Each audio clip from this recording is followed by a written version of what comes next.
But sometimes I have this sort of stretch of heaviness, which, apathy, and I can't seem to correlate it with any events in my life.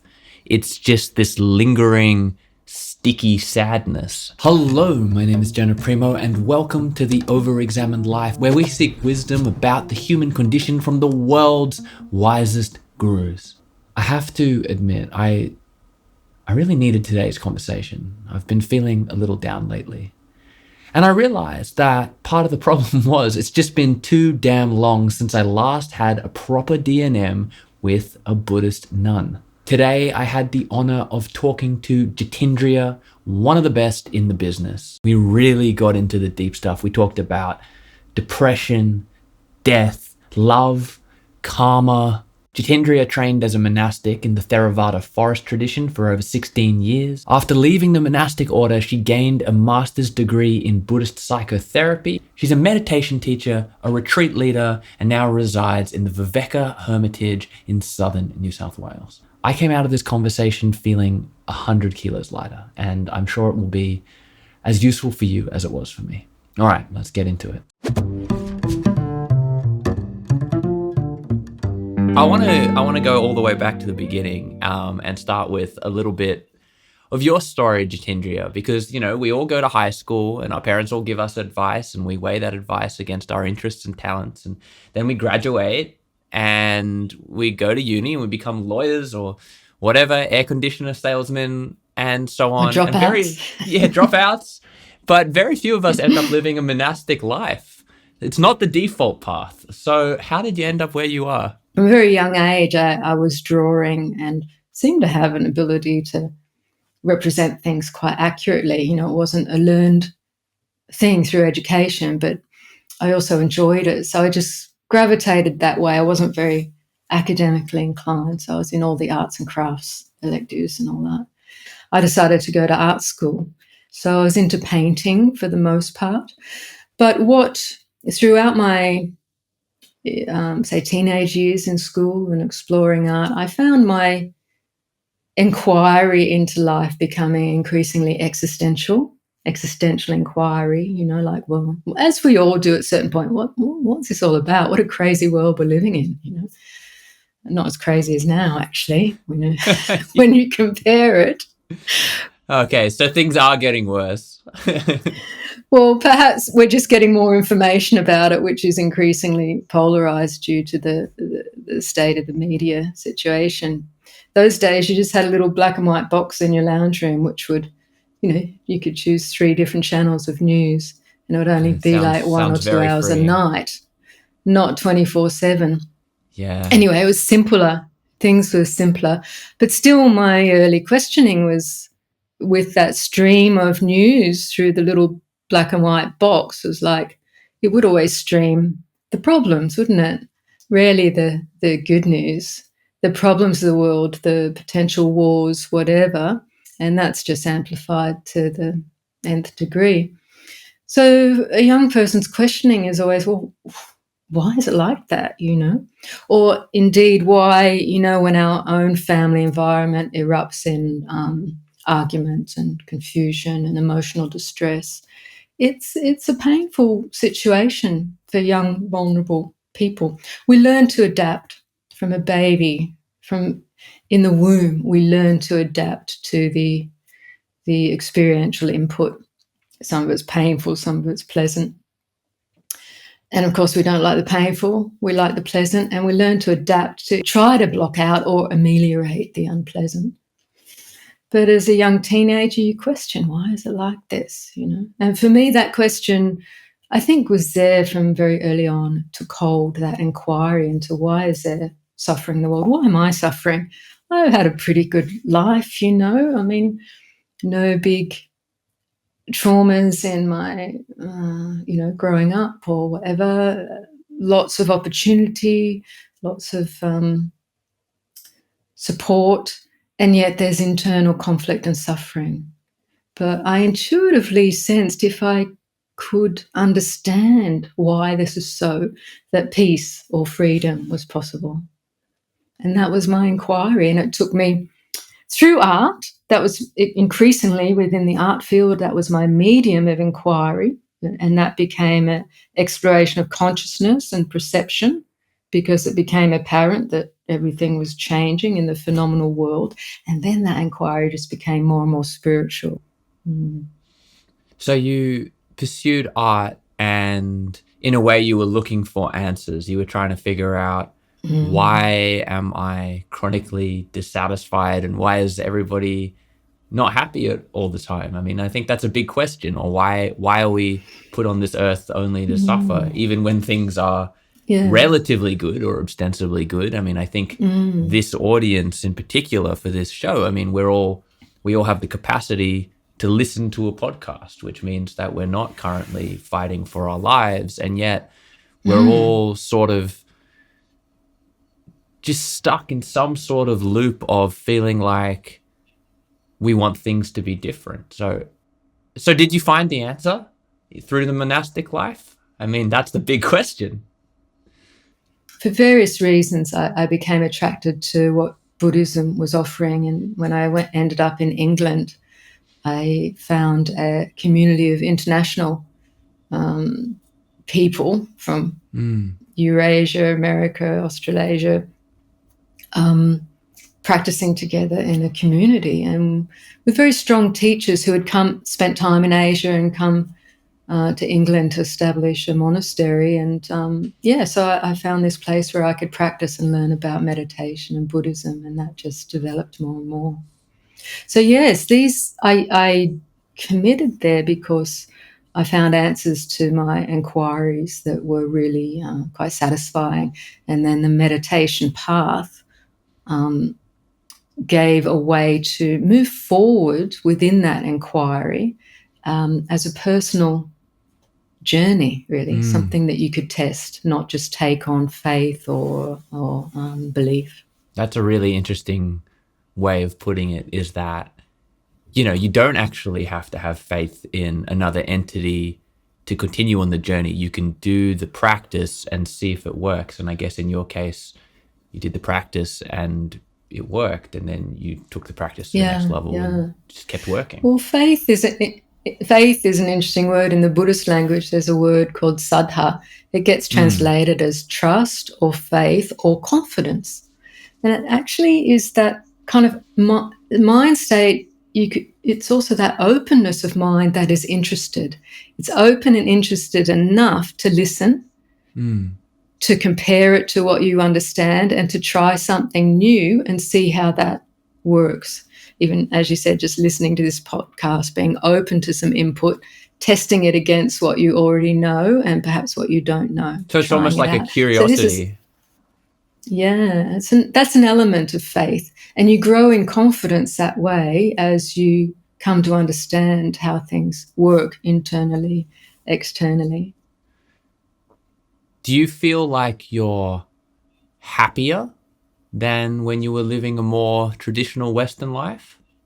Yes, to some degree, to a large degree, yeah. I'm much less confused. I felt, if you would meet me in my younger life, you'd probably think I was pretty happy and not particularly confused and outgoing and whatever. But my internal was, I don't understand what's happening, to a deep degree, and particularly around, why is this feeling of internal suffering? I can't find the cause for it. And I can see causes in the world. One doesn't enjoy conflict. One wants people to live in peace and happiness. Let's just get on together, guys. Can't we do that?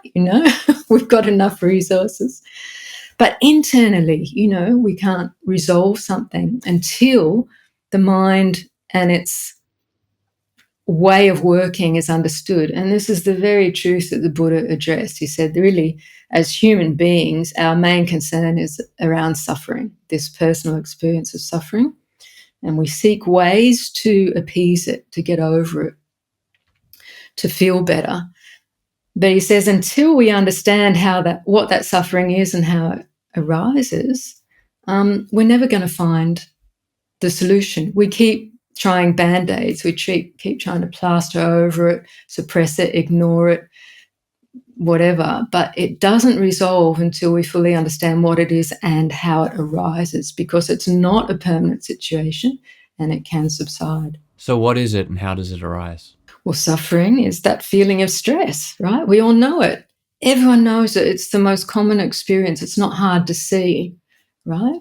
As you said, that feeling of being dissatisfied. And you said, oh, it's become chronic. Well, for many of us, it can become chronic.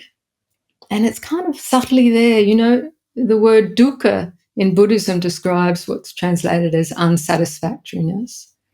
But that's a very umbrella term. It can range from the most minor little discontent to the maximum distress or pain or disease. So it's quite an umbrella term. Nevertheless, we can know what it is. You know, it feels like this. It feels contracted. It feels unsatisfying. And what does it do when we experience that? It gives rise to this desire to seek something else. Yeah. No, it's so interesting the way you put it, because, you know, I've been meditating for quite a while and I've gotten good at sort of watching emotions and thoughts arise and dissipate and breathing with them as opposed to resisting them.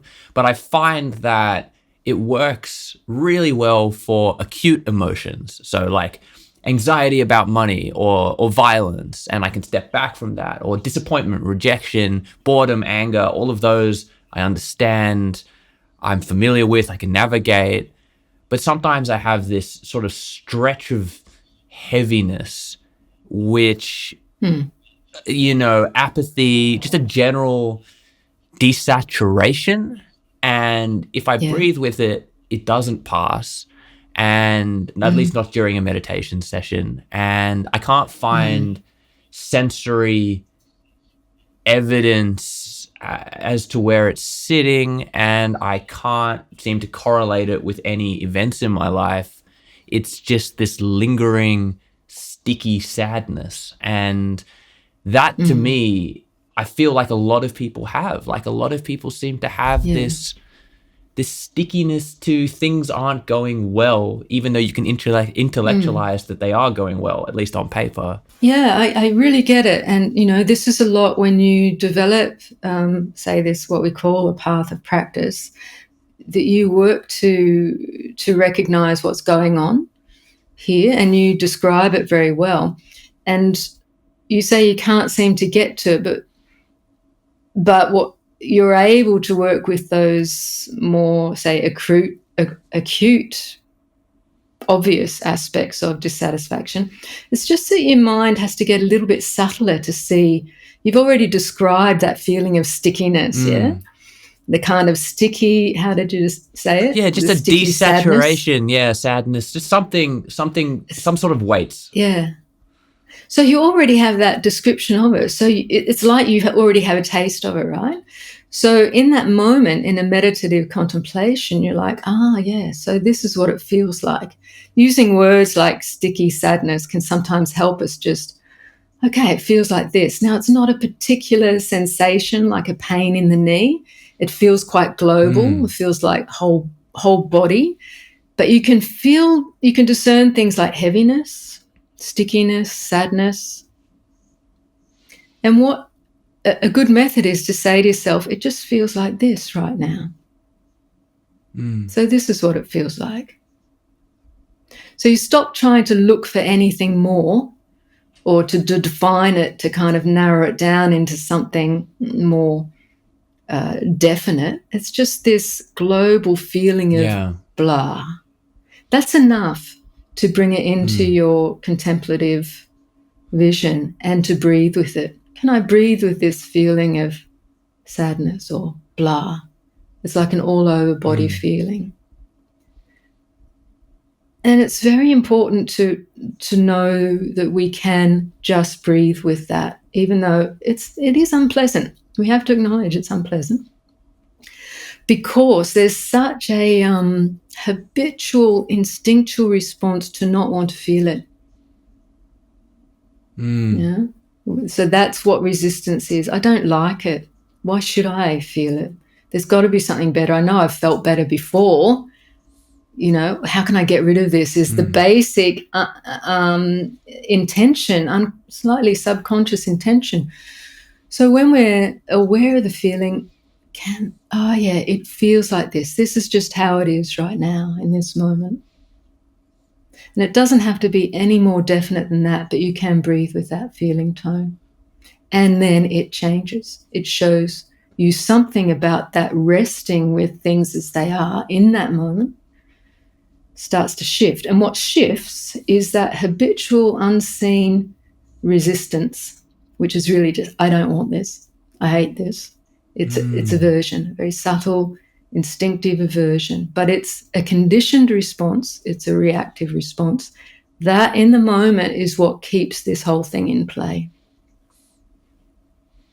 So in a way, it's about breaking out of the habit or the Pavlovian response of feeling something and then desperately desiring it to go away. It's just about breaking that connection between the feeling and your reaction. Interesting. Yeah. It's counter-rational because we think, this is unpleasant, I don't want it. The way to get rid of it is to move away from it, right? But actually, this is why the Buddha says, if you come closer to this experience, you'll see more what it's made of, rather than just reactively moving away, because that keeps it in play at some level. Thinking about sort of building in that curiosity to it, it kind of changes the tone of the exploration. Like I'm almost looking forward to leaning in next time just to see if I can, find the sort of facets of what this is made of. Well, exactly. And this is where it's really quite a liberating path, not only in the beginning, as you say, I'm curious, is this going to work or not? What's going to happen if I do this? That's exactly the mind state we want in the investigative approach. Investigative, I mean, not ripping it apart rationally, but it's subtle shifts of attention and being with things as they are, so they reveal something to you. Something new, something you haven't quite seen before. And that's what totally can change the inner landscape and subsequently the outer landscape, so-called. Okay, that's interesting. Well, what about if you feel like it is connected to something you can't change? So, a lot of us are just, have to do a certain degree of work for the right to live that we don't want to do. Like there's just jobs we have to do. How do we navigate that more direct thing where you go, I'm feeling sad because of this thing that I can't change? Yeah. Well, it's the same principle. When you understand this principle, you gain confidence in it. And then you have to use your wisdom, your discernment, whatever degree of discernment you have. Like, I wake up in the morning, I got to go to work. I don't feel very energetic. I don't like my work. Okay, what do? You're going to quit right there and then, or are there other consequences? We have to think about this. It's like, well, I've still got to pay the bills or the mortgage or whatever. Perhaps it's not the right time to quit, but you don't suppress those feelings. You recognize, it feels like this. And if you can gain confidence in that skillful means, that method of, okay, I can breathe with this, just take a minute out. Don't push myself past this. Can I take a minute out and just tune in with the heart and not push it? Sometimes we feel I have to push myself over this, and then the pain gets kind of worse. Yeah. But actually it can change pretty quickly. If this is where what I call compassion comes in. It's like, okay, this is painful. Can I embrace that and take a minute out, if that's all I've got, to let it be that way? Clock it. It's like, it feels like this. But it's just in this moment, right? For however many reasons are compounding this experience in that moment. The alarm might have gone off 5 minutes too soon, Could be something minimal, or it could be a lot.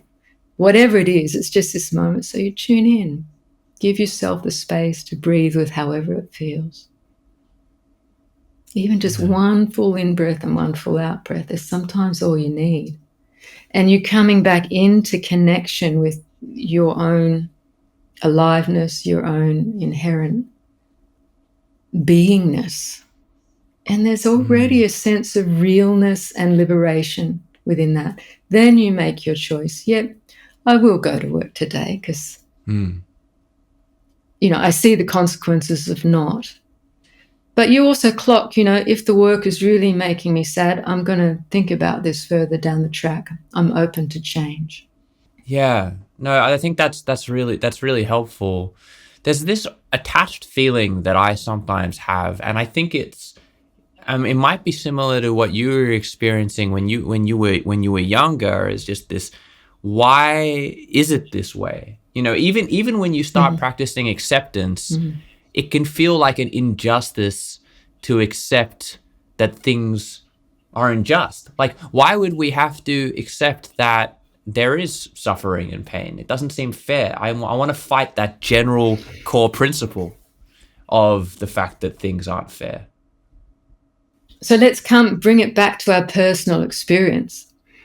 We can talk a lot about the unfairness in the world, but dukkha or stress in the moment is happening in our own hearts right here and now. It's the subjective experience. So the why question should be directed there to begin with. This is where it's felt. There's so many, we could talk for eons about why the world is in the state it's in and why we don't want it to be that way. And yet it is as it is. But each of us, millions or billions of people, are experiencing that state in a slightly different way, subjectively, according to the particular conditions we find ourselves in. So if we're talking about stress, we have to come back to where it's felt in this moment. And that's the only place where it can be understood, and the only place where it arises, and ultimately the only place where it subsides and ceases. And that is completely dependent on your discernment, understanding, and capacity of mind for that to unfold. Now, and this is where it's hard for people, because they think, well, I could find my own particular peace and yet the world could still be in such a terrible state. Yeah, How exactly. does that help? It's not about it's about understanding suffering through your own experience so you really understand it. When you really understand how it appears and arises here, then you understand how it's appearing and arising everywhere, and how things get so complex and so difficult. It doesn't mean you can then wave a magic wand and the world is a utopia, but you now understand what you're dealing with in your own heart and what each person is dealing with in their own hearts and minds, and why the world can become a complex place to navigate because of that. And it's that understanding that makes the difference, a big difference. It's interesting because so much of this is also built around acceptance, right? And accepting that things just are the way they are, whether you want them to be or not. And when you mentioned a magic wand, I mean, if I gave you a magic wand, would you change the world? Or do you think acceptance is the practice? So this is kind of getting hung up a little bit on the word acceptance. So we use the word acceptance as a way to counter what we call resistance. Yeah. Yeah. Because it seems to work in our own experience.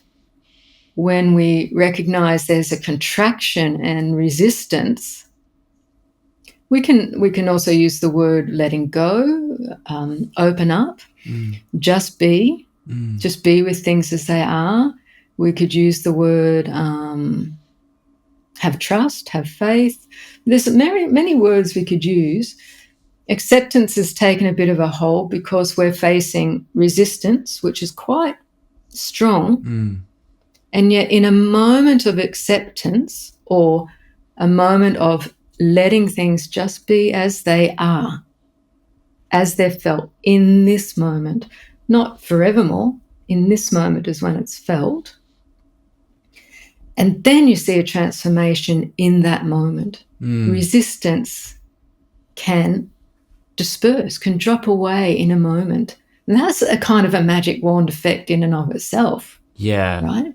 Yeah. Now, that doesn't mean that, I have to just passively accept everything as it is, ideologically or manifestly in the world. Yeah. Although if you don't accept it as it appears, you'll be driven in some way or other by a desire or aversion to change it. Now, it's not as if we don't want change. Who doesn't want to live in a peaceful, happy place?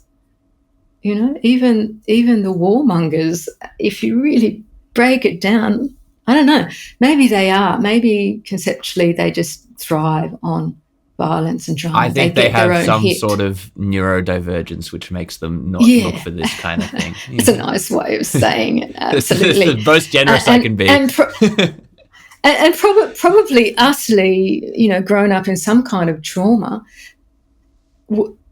where that psychological effect of trauma, they're trying to find some release from some unbearable pain, and sometimes creating external drama and seeing others, or feeling like you're the toughest guy on the block and you have all the control, momentarily makes you feel better. But it's another Band-Aid. It's another Band-Aid, right?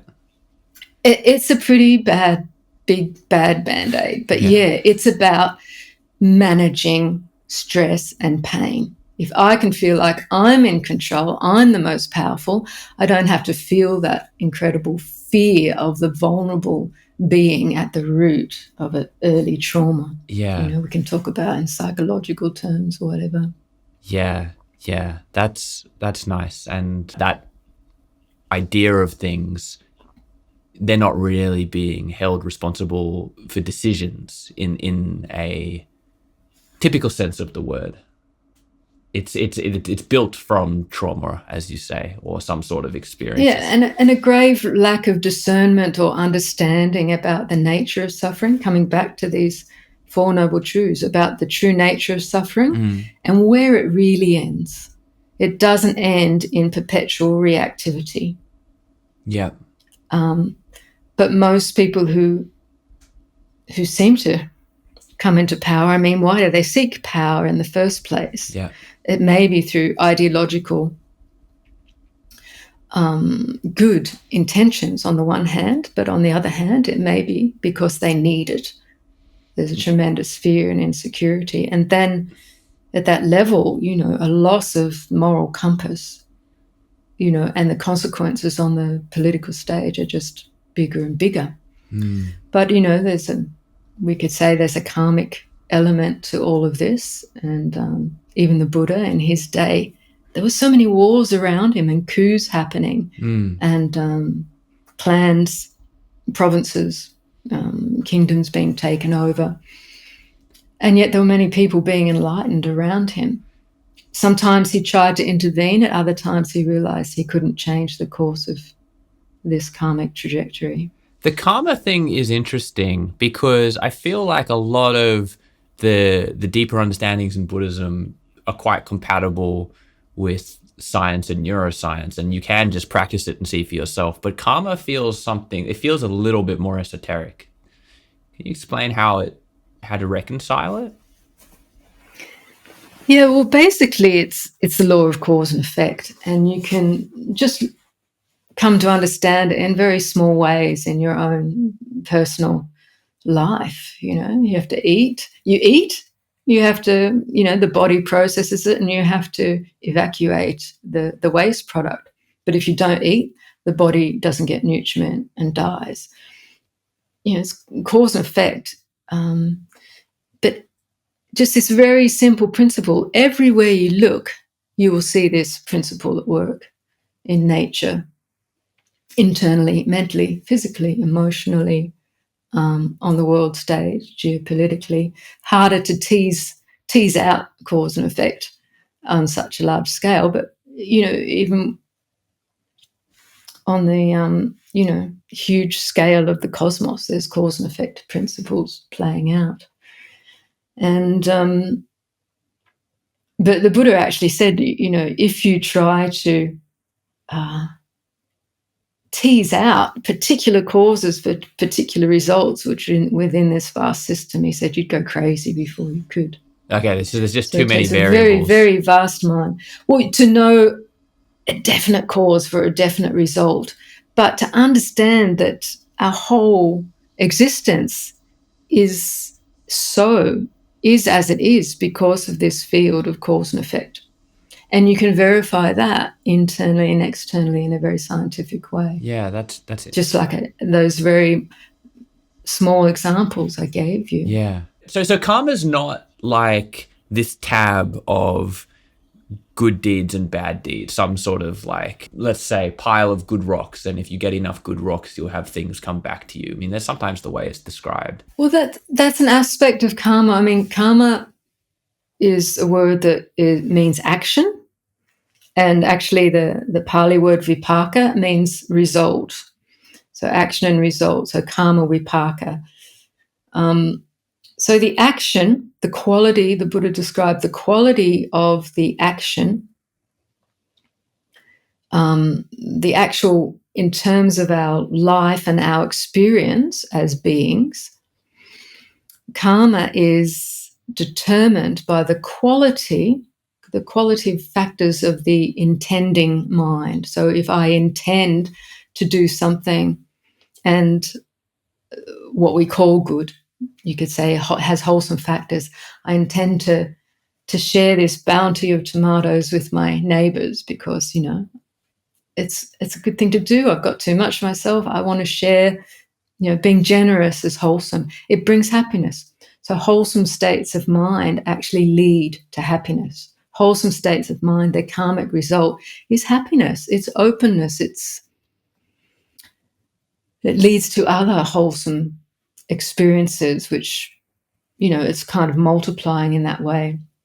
So what we call unwholesome or unskillful are states of mind or mental factors that lead to suffering, lead to contraction, to the feeling of limitation and pain, not just, and so when we start to observe this, we observe it in our own mind. You just have a moment of reactive anger, and you can feel the stress of that, the contraction in your own mind. And if you speak from that place, it creates the same contraction in the person you're speaking to, and then probably a counter reaction. So then we get caught in this bounce back, this feedback loop of anger on anger.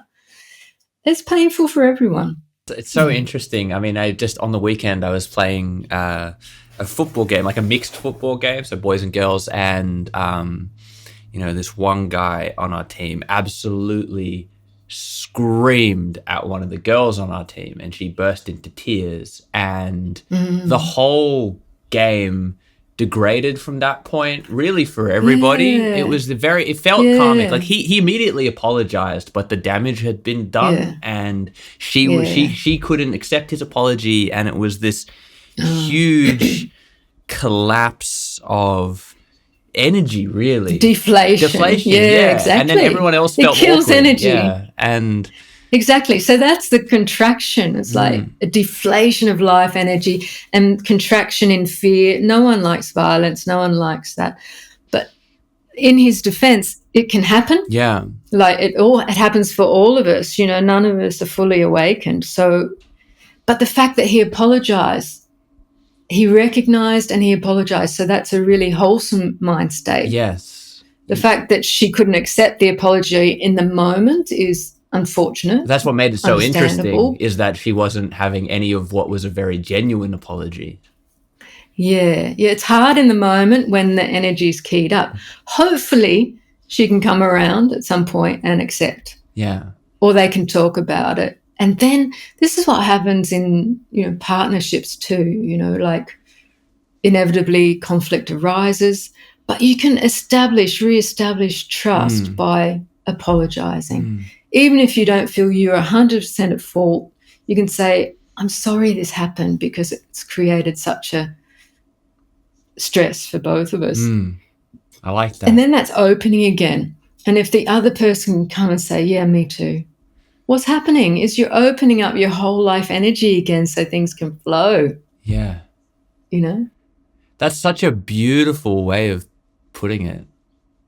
I love the idea of apologizing, not just about the specific thing, but about the sort of ambience that's been created. And I think that's something really really special, the way that you said it there, that you can just say, I'm sorry about this feeling of tension we now have, or whatever. Yeah. I mean, and if you do come to a place where you see, look, I was at fault, to be able to apologize for that is even better. But if you can't see where the problem is yet, just to say, I'm so sorry this has degraded into such a painful situation for us. And what happens then, you can start to breathe, so, can we sit down and talk about this? Or can we meet up tonight and have a chat, have a drink, whatever, chat? That's super powerful. That's super powerful. In your case, you just drink tea, though. Yeah. Yeah. Okay. I want to shift to something else. I want to shift to death. How do you think about death? And do you think we as a society should be using so much energy trying to fight death? Thinking about death, death is inevitable. The fact that we're born, we will die. I think it's great to have medical technologies that ease the pain of bodily degeneration as we age and approach death. But if we're coming from a place of denial of the reality of death and conditioned existence, then we're usually coming from a place of fear. If we're coming from a place of fear, it's stressful and painful, and it's not seeing the true nature of things. So this is a core teaching of the Buddha, a core insight of the Buddha, that all that arises ceases. Everything that is born dies. Everything that exists is so because of this cause and effect, this birth and death cycle. Things that arise, change, and then pass out of existence according to conditions. Again, like the law of cause and effect, you can take this inquiry into every aspect of your experience, internally, in nature, externally. Does anything that arises, does anything that is born stay forever, not change? Everything in existence is in a process of change, from the sun, the stars, the galaxy, the microbes within, every plant, tree, animal, everything in this universe. So nothing can be born and be exempt from dying, degenerating and dying. Without death, there's no birth even. There's no existence without this notion of change. This is the world we live in. This is the conditions, the conditioned environment of existence is about birth and death. Now, until we fully understand that, a bit like that truth of how suffering arises and ceases, following the same pattern. If suffering is born, it's not a permanent thing. It has a cause. And once that cause disappears, it disappears. So similarly, these bodies, they were born, they age, they'll get sick, infirm, and die. We might die sooner rather than later. That's the one thing that we don't know unless we're psychic, just when we will die. But it's an absolute fact of life. So to come to really understand it, not just accept it intellectually, but to see it everywhere, internally and externally. It also applies to those momentary thoughts, born and dying, moment by moment, emotions, feelings, perceptions, experiences. They come, they appear, they disappear. Nothing stays the same forever. That was a line from a pop song I had an insight into when I was 16. Wow. What was the song? Look, I can't remember if it was Kush or Kiss, but it was like nothing stays the same forever. Yeah. Da da da da da da da, whatever. But I was like, oh yeah, insight into the Buddha's truth of impermanence. Wow, you were a very different 16-year-old to me. I'm whatever. I'm sure you had your own insights at 16. I really didn't. I was useless. Is it right to be scared? I mean, even if you accept it, we do a lot of things to try and get I don't know, an extra half decade, 10 years? Can we walk that fine line of being like, well, I'm going to do everything to improve my longevity, but I still accept death? Or is that also a trap? No, I think there's good sense in it. But depends, it all comes back to intention. What are you doing it for? Is it coming out of fear, like, oh, I don't want to die? Or is it just like, well, if I'm going to live, it feels better to be healthy if I can make a difference. I could eat McDonald's all day long. What's the quality of my life going to be like if I lived at 50, 60, 70 or 80? I probably won't have the energy to get out of bed, Yeah. Why? Because I'm not taking in the right nutrients, So if I'm going to live, I may as well feel as good as I can about it. So it comes down to, a lot of the choices you make in your life. And of course, we don't want to put ourselves, some people seem to want to put themselves in the face of danger all the time, but you don't have to. I feel much more peaceful. I'm a little bit risk averse by character. So I'm much more peaceful if I don't put myself in the risky situations. Once in my early 20s, I thought about skydiving. And then when I really imagined, because I knew someone who did this and was prepared to take me up in a plane and parachute me out. And I was like, oh, that sounds cool. I thought about it that evening, imagined myself stepping out of the plane. And my whole body said, are you kidding? And I said, okay, I don't need to do it. Oh, that's funny. It's a shame too, because we could get you pretty viral if you skydive now, especially in your robe. Oh, that would be funny. Yeah, not good. But I mean, I did lots of things in my early years that actually you wouldn't recognize. I was risk averse. It's a bit counterphobic, really. I did lots of risky things, and I think back, I say, "Oh, amazing! I'm still alive." Actually, yeah. We tend to do that in our teens and 20s because we don't usually recognize the vulnerability of life because everything seems to be working pretty well for the most part. That's interesting. And we still got a lot of good hormones flowing through. Everything feels good. But as you age, that kind of, and experience more, I guess, that kind of dissipates. That's true. You do have a sense of invincibility at that age. I certainly did. I certainly took risks that I would. It's illusory for sure. Yeah. And then just some people get lucky and some don't, I guess, with the risks. Exactly. Yeah. So I asked Jayasara about love when I spoke to her, and she gave me an answer I wasn't expecting. Do you believe one can fall in love with someone else? Of course one can. Yeah?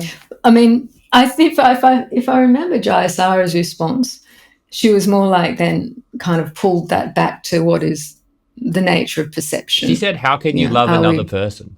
What does that mean? Yeah, so she was pulling it back to, we fall in love with our perception of the other. Yeah. Rather than a real other. So she was in that place where she was really looking into the nature of the mind's projections. Okay. But, to come into a place where, on a relative level, of course, people fall in love with each other. But that experience of love changes. It doesn't always, as they say in a popular sense, it doesn't stay in a honeymoon phase. Yeah. Doesn't mean you love that person less, but the feelings are always in that ecstatic kind of blissful, lose yourself phase. Yeah, but you can still be in love with another person, like in some form of it. Like even if it's always changing, it still fits the definition of love. So what do you think love is, the way you're using that word at the moment? You can still be in love with another person. What is that for you? Well, for me, I think it's like, it's a very rounded thing. It's like there's an attraction, but there's also a sense of protection, maybe, and maybe there's also just something unexplainable about having so many shared experiences with someone else that makes you inextricably tied together. And I think that's almost part of the definition as well. Yeah, so there's a real familiarity at some level. Yeah, even if that's a you've good way of only saying it. maybe met this person, like some people talk about like instantly falling in love. Sometimes I think that's a karmic thing. It's like there's a recognition, a mutual recognition that of familiarity at some level, or shared cool. understanding of the world, you know? And you know, you might be able to put your finger on a lot of things. Yeah, we see the world in the same way. We have similar conditioning, whatever. Yeah, and there's a closeness, a feeling of friendship. So what's happening is maybe our usual social defense mechanisms are deactivated because we feel safe with this other in that moment or for a period of time. And so you have this sense of shared space or shared reality you feel. And the more you feel safe with the other, the more that can develop. Yeah. Yeah. But if that the other starts to behave maybe a little bit unexpectedly, and maybe get like bringing in that earlier example, getting angry more often and getting more violent, we don't feel safe anymore. So what happens is the mind, our experience, we start to close down a bit. The trust isn't there anymore. So this can break apart relationships. So I don't feel safe anymore for whatever reason. Or we might just grow out of connection, like our individual lives might take us into other friendship groups or work groups. So we get different interests where the other person isn't that interested. So we can grow in different directions. So that's another example of, say, falling out of love or not feeling that same sense of connection. So it's a changeable thing, but sometimes I think that falling in love might be supported by a karmic thing initially, or just sometimes it can just be led by pure desire. Like you really like the look of a person. It really kind of fits your image. The idea, exactly. It fits your image of what you've imagined or what you think you would like. Yes. And you can fall in love with the image or the idea of me and them together. Yeah. You know, what this could be, what it could look like. You see how your mind just shoots off into the future. Yes. But then the reality can really bring you down to something completely different. And that's when you see, what the projection was compared to the reality. That is in a way quite similar to what Jaya Sarah was saying. Exactly, yeah. She just kind of cut through to that straight away. Which scared me. Yeah. Do you miss romantic relationships? I don't now. I'm 62, am I? 62. And I've had my fair share of romantic relationships. And I don't at all miss it. Gosh, they become quite complicated at some level. Yeah. But, that's in my earlier life. I think also, it's not to say that they're not good. I think as we mature, actually our relationships can mature as well if they're built on some really good principles and mutual respect and, kindness and compassion within the mix.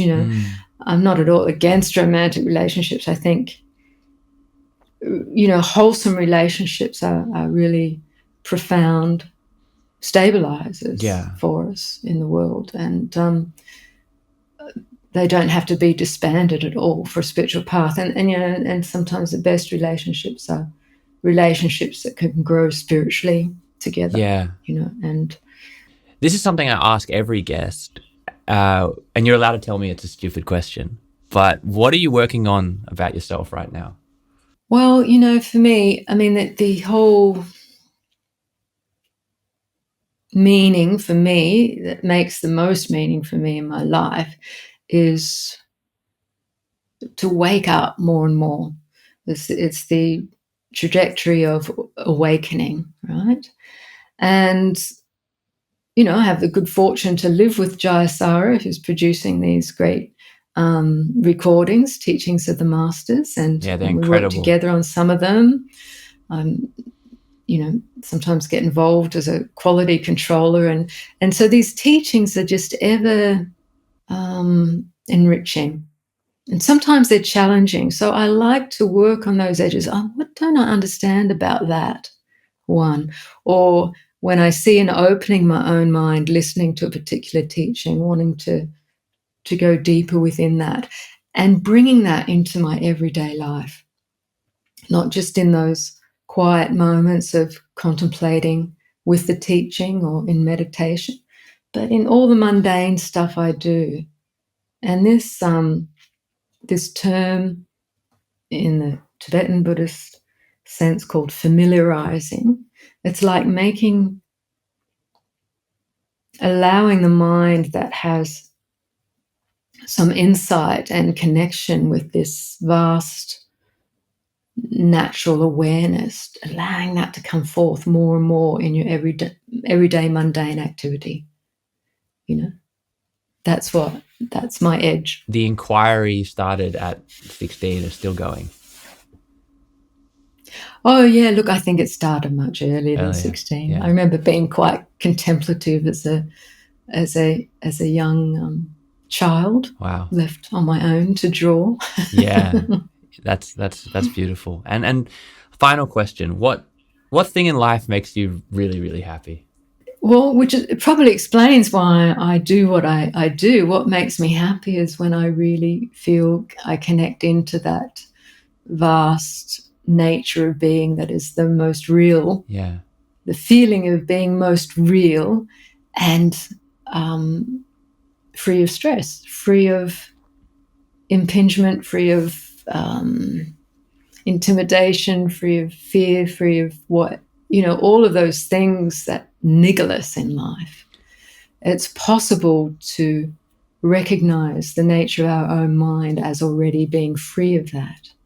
Do you experience that in meditation, or does it sometimes just sweep over you? It can be both. It can be both. Or listening to teachings. But like I said, that's the kind of edge that we want to continue to open and explore. We call it practice, but you can just as well call it being, just be, or living, if you like, really living, or opening to reality rather than just being caught in our own thought constructions, which clang around and around and around. It's like opening out of that. Wow. Thank you so much for your time. I've learned so much, and I can't wait to get into the editing of this, because I just want to re-listen to everything and start to try and internalize some of this. I mean, you really have managed to answer some of the questions that have, I think, been niggling away at me, as you say, just sort of been. And I feel like I have a better vector of inquiry now. I think I know where I need to look.